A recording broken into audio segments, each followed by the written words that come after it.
सर्वांना नमस्कार. आज आपणासाठी घेऊन येत आहे एक नवीन कथा. संध्याकाळ झाली होती. मुसळधार पाऊस कोसळत होता. मधुरा गॅलरीत उभी होती. एकटीच होती घरात. नवरा बँगलोरला गेला होता तिचा. अजून मूलबाळ नव्हतं झालं. लग्नाला 3 वर्षे झाली होती. पण नवऱ्याच्या फिरत्या जॉबमुळे गर्भधारणा होत नव्हती आणि तो घाई करत नव्हता मुलासाठी. तिला मात्र खूप एकटं एकटं वाटायचं. असा धो-धो कोसळणारा पाऊस पाहिला की तिला स्वतःच्या भूतकाळात कोणावर तरी केलेल्या प्रेमाची आठवण झाली. तेच प्रेम ज्याने तिच्या मनाला पहिला स्पर्श केला होता. तेच पहिलं चुंबन, त्याची पहिली मिठी आणि एक एक प्रसंग तिच्या डोळ्यासमोरून तरळू लागले. ती 16 वर्षाची असेल तेव्हा तो तिच्या आयुष्यात आला. तिच्यापेक्षा 4-5 वर्षे मोठा होता तो.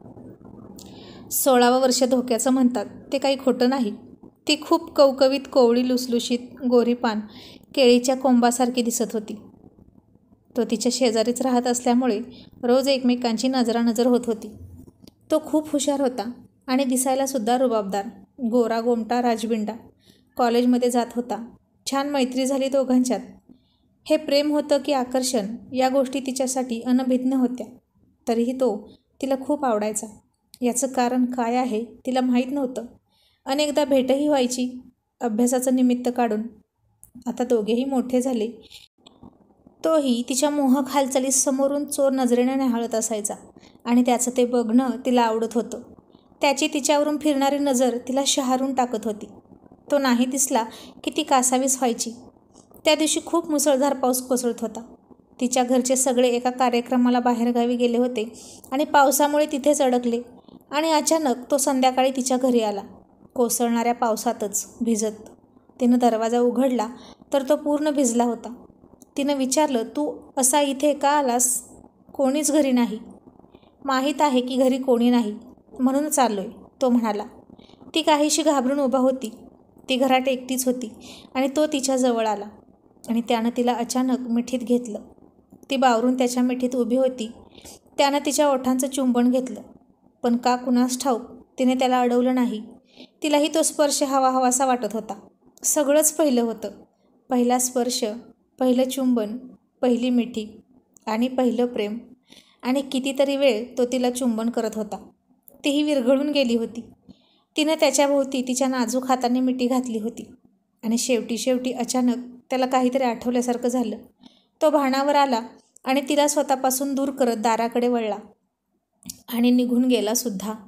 त्याच्या पाठमोऱ्या आकृतीकडे ती तशीच पाहत राहिली. त्यानं असं का केलं होतं तिला काही कळलंच नाही. पुढे खूप वेळा भेटणं झालं, बोलणं झालं. त्यांच्या प्रेमात पावित्र्य होतं, विश्वास होता. ती तर त्याच्याशिवाय दुसरा विचारच करत नव्हती. आणि अचानक एक दिवस अजय पुन्हा घरी आला. त्याचं लग्न ठरलं हे सांगायला. मधुरा मनातून खूप दुःखी झाली. काय बोलावं काही सुचत नव्हतं. काहीच न बोलता तिनं निमूटपणे स्वीकृती दिली. शेवटी न राहून तोच बोलू लागला. मधुरा, प्रेम ही मानसिक गरज आहे, पण शारीरिक गरज प्रेमाने पूर्ण होत नाही. त्या दिवशी त्याने प्रेमाची तुलना शारीरिक गरजेशी केली होती. मग त्याने माझ्यासोबत केलेलं प्रेम एक खेळ होता का भावनांचा? केवळ एक खेळ? त्यानं असं का केलं हे मी त्याला विचारूसुद्धा शकले नाही. मीच कोलमडून गेले होते व त्याला काय प्रश्न विचारणार? त्याला असंच करायचं होतं तर तो का आला माझ्या आयुष्यात स्वतःहून आणि स्वतःहूनच दूर गेला? मी मात्र त्याच्या पहिल्या स्पर्शाच्या हिंदोळ्यावर जगायचं ठरवलं. अखेर तो विवाहबद्ध झाला. पण ती मी नव्हते. मी मात्र त्याच्या आठवणींना कवटाळून ठेवल्या होत्या. कारण त्या आठवणीच फक्त माझ्या होत्या आणि फक्त त्याच आयुष्यभर मला साथ देणार होत्या. अगदी जड मनाने मी त्याच्या सुखाची साक्षीदार बनले. पण त्याच्या विवाहाचे प्रत्येक विधी पाहताना माझे प्राण कंठाशी आले होते. मी स्वतःलाच त्याच्या बाजूला बघत होते. माझ्या भावनांची चिता रचली जात होती. मी जणू माझ्या स्वतःचा मृत्यू पाहत होते आणि स्वतःच्या मृत्यूवर मीच रडत होते. ते रडणं त्याला दिसत नसेलही. त्याच्या डोळ्यात नवीन स्वप्न होती. माझ्या हाती मात्र स्वप्नांची राख रांगोळी होती. अजय आयुष्यात कोणासोबत तरी पुढे जात होता. नवनवीन यशशिखरे पादाक्रांत करत होता तो. त्याची बायको खूप श्रीमंत होती म्हणे. त्याच्या बॉसची मुलगी होती. शिवाय देखणी, मॉडर्न, लॉटरीच लागली होती त्याची. तिने ऑफिसमध्ये त्याला पाहिलं आणि ती फिदा झाली त्याच्यावर. त्याच्या देखण्या व्यक्तिमत्वावर लग्न करण्याचा हट्ट केला. तिच्या वडिलांनी खूप हुंडा, मोठी पोस्ट, मोठा बंगला इतकं सगळं अजयला आमिष दाखवलं आणि त्यानंही प्रेम विकलं. लगेचच तयार झाला, मधुराच्या मनाचा जराही विचार न करता. खूप फायदा झाला होता त्याचा या लग्नानं, अशी चर्चा तिनं ऐकली. त्यानं म्हणूनच प्रेमाऐवजी पैसा स्वीकारला. तो खूप पुढे गेला. मधुरा मात्र आहे तिथेच राहिली. ती त्याला विसरणं अशक्य होतं. तो सहज सगळं विसरला, पण शेवटी तीही सावरली. पुढे तिचंही लग्न झालं. बघता बघता वैवाहिक जीवनाची 3 वर्ष निघून गेली, पण ती त्याला अजून विसरू शकली नव्हती. सगळं विसरायचं होतं तिला. मनातली मळप त्याला बोलून दाखवायची होती. मनात अनेक विचार होते. आयुष्याच्या एका गोड वळणावर तो भेटला होता तिला. सगळं छान चाललं होतं, कुठेच काही कमी नव्हतं. पण अजयच्या अचानक येण्याने शांत असलेलं तिचं मन अशांत झालं होतं. काहीतरी छान घडत आहे हे जाणवेपर्यंत ते क्षण हातातून निसटून गेले सुद्धा. ती मनात म्हणाली, अजय, मी आपल्या नात्याला एका चौकटीत बसवलं होतं, पण अचानक सगळं थांबलं. तू कधी दूर गेलास कळलंच नाही. हातातून सगळंच निसटून गेलं रे. माझी स्वप्न, तुझी साथ, ते गोड क्षण, जाताना सगळं घेऊन गेलास तू. मागे वळून न पाहता माझं काय होईल याचा विचारही नाही केलास. तुला दोष देण्यात तरी काय अर्थ आहे म्हणा. मलाच तुझ्यात इतकं गुंतायला नको होतं. तू सोडून गेलास, पण म्हणजे होतं ते चांगल्यासाठीच होतं. ते आपण दोघांनीही स्वीकारलं होतं. मला कशाचाही पश्चाताप नाही झाला. आता मी माझ्या आयुष्यात पूर्ण समाधानी आहे. झालेल्या चुका आणि चुकीचे निर्णय बदलता येत नाहीत, कारण मनुष्यजन्म हा एकदाच मिळतो. पण अपूर्ण राहिलेलं प्रेम पुढच्या जन्मी पूर्ण व्हावं हा अट्टाहास तरी का करायचा मी?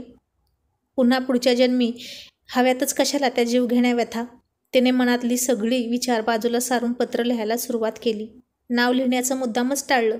खरं तर गरजच नाही नावाची, कारण आपल्यात कोणतंच नातं उरलं नाही हे सांगण्याचीही गरज नाही, कारण आपल्यात काय होतं हे अजून आपण दोघंही समजू शकलो नाही. निदान मी तरी नाही. तसा तू माझ्या आयुष्यातल्या प्रत्येक नात्यात नेहमीच होतास. काळजी, मार्गदर्शन, माया, मित्रासारखी साथ हवी होती आणि निस्वार्थी बंधन नसलेलं प्रेम, अमर्याद निखळ प्रेम, आणि सर्वात महत्त्वाचं म्हणजे विश्वास. पण जाऊ दे, मी फारच जास्त अपेक्षा केल्या होत्या तुझ्याकडून. तुझ्या गुणदोषासकट तुला कायमचा स्वीकारला होता. आज तुझं प्रेम काळाच्या पडद्याआड गेलं. मग ते माझ्याकडून की तुझ्याकडून माहीत नाही. हे योग्य अयोग्य आहे मला खरंच कळत नाही. मी हा माझ्या त्या प्रेमावरचा अवमान केला आहे का? गुन्हा केला आहे का? तेव्हा मनात प्रश्नांचं वादळ उठत होतं. तुझ्याकडे या प्रश्नांची उत्तरं मागावी, तुझ्याशी खूप खूप भांडावं, मनातील मळप दूर करावंसं वाटतं होतं. पण नाही जमलं, म्हणून एकटीनेच रडायचे. मी कितीही ठरवलं की तुला विसरणं खरंच शक्य नाही. मी कितीही त्या आठवणी काढल्या तरी त्या परत येतील का माहीत नाही. मला तुझ्यासोबत आयुष्य काढायचं होतं की नाही कुणास ठाऊक. मोकळा होण्यासाठी घरी अचानक आलेला तू जाताना मात्र मलाच रिकामं करून गेलास रे. सगळं घेऊन गेलास माझ्याकडून. या प्रेमात मी कसलीच अपेक्षा नव्हती केली. कधी ते पूर्ण होईल का, आपल्या नात्याचं पुढं काय होईल, खरंच काहीच माहीत नव्हतं. पण मनाने कधीच आपण वेगळे होऊ शकणार नाही असं वाटायचं. आता पत्र लिहून झालं. तिचे अश्रू त्यावर ओघळले आणि दारावरची बेल वाजली. तशी ती भानावर आली आणि तिला धक्काच बसला. तोच होता दारात, तसाच भिजलेला, तसंच केसांवरून ओघळणारं पाणी आणि लोभसवाणा चेहरा. आजही ती घरात एकटीच होती. तिला क्षणभर धक्काच बसला आणि त्यालाही तिला पाहून आश्चर्य वाटलं. मग तिने त्याला घरात घेतलं.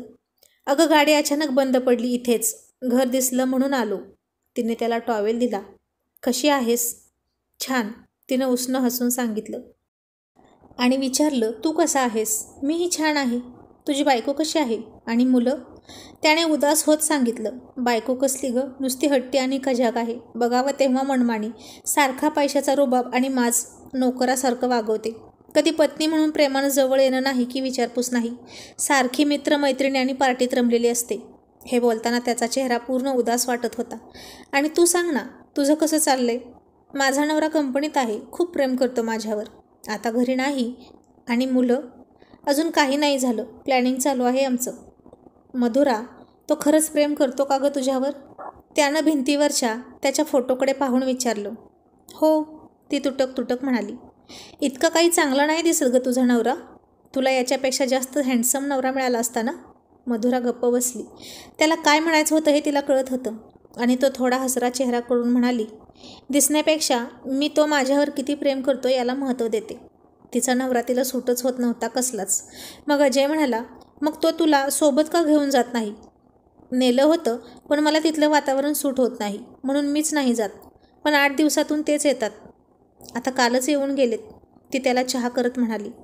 तोवर तो इकडे तिकडे पाहत होता आणि त्याला तिचं ते निनावी पत्र दिसलं. नाव नसलं तरी ते त्याच्यासाठीच होतं हे कळलं त्याला. म्हणजे मधुरा अजूनही माझ्यावर प्रेम करते. आणि त्यालाही ते सगळं आठवलं. तिनं त्याला चहा दिला आणि विचारलं, जेवणार का? हो, खरंच भूक लागली आहे. बस करते काहीतरी खायला. ती किचनमध्ये जेवण बनवत होती. बाहेर धोधो पाऊस कोसळत होता, अगदी तसाच, त्याच दिवशीसारखा. मनात तेच विचार होते तिच्या. आज त्याची खूप आठवण आली आणि अचानक तो दारात आला. हा निव्वळ योगायोग असेल की आणखीन काही? आणि त्यानं अचानक तिला तशीच मिठीत घेतली. तेव्हा सारखीच. पत्नीच्या सुखाला तो खूप आसुसलेला होता आणि तीही काही क्षण स्तब्ध राहिली. त्याने तिला स्वतःकडे वळवलं आणि तिच्या ओठांवर ओठ टेकवले आणि तिला त्याची तीच पहिली मिठी, तेच पहिलं चुंबन आठवलं. ती काही क्षण हरवून गेली आणि तो म्हणाला, I love you Madhura, I love you. आणि तिच्या डोळ्यात अश्रू होते आणि तिने डोळे मिटले होते आणि तीही मनापासून म्हणाली, आय लव्ह यू अभिजित. आणि हे ऐकून त्याला जबरदस्त धक्का बसला. अचानक तिचं थंड शरीर त्याला चटका बसावं असं भासू लागलं. त्यानं तिला मिठीतून दूर केलं. अभिजित, तिचा नवरा. त्याचं नाव तिच्या तोंडून ऐकून त्याला खूप लाजल्यासारखं वाटलं. तो खूप खजील झाला आणि म्हणाला, मला माफ कर. तुझं ते पत्र वाचून मला वाटलं की तू अजूनही माझ्यावर प्रेम करतेस. आणि ती म्हणाली, चूक तुझी नाही, माझीच आहे. मीच माझ्या नवऱ्याची माफी मागितली पाहिजे. तू मला धोका दिला म्हणून मी तुला दोष देत होते अजूनही. पण मी काय करत होते? मीही माझ्या नवऱ्याला धोका देत होते ना. पण मला माहीत नाही माझ्या तोंडून त्यांचं नाव कसं निघालं. कदाचित मी आता त्यांच्यावर खूप प्रेम करते म्हणून असेल. माझ्या काया, वाचा आणि मनावर त्यांचंच अधिराज्य आहे. ते दिसायला कसेही असले तरी एकनिष्ठ आहेत माझ्याशी. भरपूर प्रेम करतात ते माझ्यावर. माझ्या मनाचा खूप विचार करतात. इतका दूर असले तरी आठवड्यातून एकदा का होईना ओढाताण करून घरी येतात माझ्यासाठी. खूप त्रास होतो त्यांना या नोकरीचा, पण या दिवसात भरपूर मेहनत करून आपलं पुढचं आयुष्य सुखी करायचं आहे असं ते मला नेहमी सांगतात. अजय म्हणाला, तू त्याच्यावर इतकं प्रेम करतेस तर मग ते पत्र का लिहिलेस? आणि मधुरा म्हणाली, लिहिलं हे खरं, पण मनातल्या भावना व्यक्त करायच्या होत्या तुझ्याजवळ. त्या कधी व्यक्त करता आल्या नाहीत म्हणून कागदावर उतरल्या. मनावर ओझं होतं ते हलकं केलं. पण बरं झालं तू त्या वाचल्यास आणि आज मी मोकळी झाली. आता माझ्या मनात कसलीही खंत नाही की सल नाही. तुला मानसिक प्रेमापेक्षा शारीरिक प्रेम खूप महत्त्वाचं वाटतं. माझ्यापेक्षा सुंदर श्रीमंती बायको पाहून तू भारावून गेलास. एकदाही माझा विचार नाही केलास. तू तुझ्या आयुष्यात पुढे गेलास, पण मी मात्र जाग्यावरच थांबले होते आत्तापर्यंत. राहून राहून तुझी आठवण यायची. कितीही नाही काढायची आठवण म्हणाले तरी. पण बरं झालं या मुसळधार पावसाने, तुझ्या मिठीने पुन्हा एकदा तू मला भेटलास आणि माझं मन मोकळं झालं. त्या अशाच मुसळधार पावसात, त्या पहिल्या मिठीने आणि तुझ्या पहिल्या चुंबनाने तू माझ्या मनात कायमचा रुतला होतास.